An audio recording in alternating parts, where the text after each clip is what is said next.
Every year since 1976, the state of Iowa has awarded farms throughout the state with Century Farm recognition. A Century Farm is one that has been with at least a family for 100 years. In today's From the Ground Up, we spoke with Floyd Hale about the history of his farm that his grandfather first bought in 1916. My grandpa had about 300 acres, so he sold this 60 acres off to my dad. Then when my dad died, I bought the farm, so it's been in the family for 101 years now, I guess it is. Hale's great-grandfather, who fought in the Civil War, first moved to Iowa in the 1860s and bought farmland about a quarter-mile away from where the current farm is in Bloomfield. Floyd credits his great-grandfather for where he is today.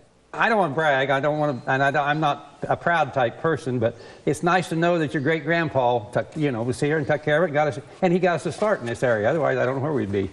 Floyd is a third-generation farmer, and the Hale family now has 7 generations. Floyd says his favorite part of the farm is looking forward to how the next 4 generations will use it. Back in the 60s, the 60s and 70s, it was more of a necessity, to make a living at that time.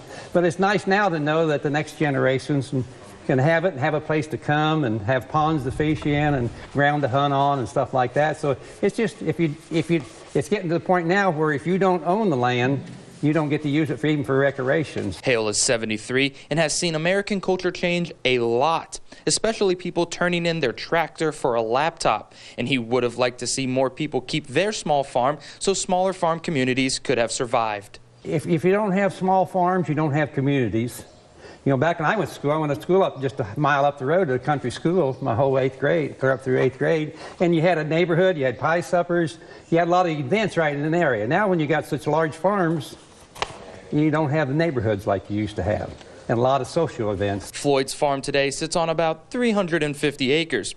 When he was a boy, he helped raise hogs and horses, but now he just grows corn and soybeans. He plans on selling 20 acres of corn to a quail habitat in hopes of bringing them back to the area. And if his farm could be remembered for one thing, just to raise us all, and provided. The state of Iowa also hands out awards to those with heritage farms, which are farms with more than 150 years in the same family. If you would like to nominate your farm as either a Century or Heritage Farm, you can do so by visiting iowaagriculture.com.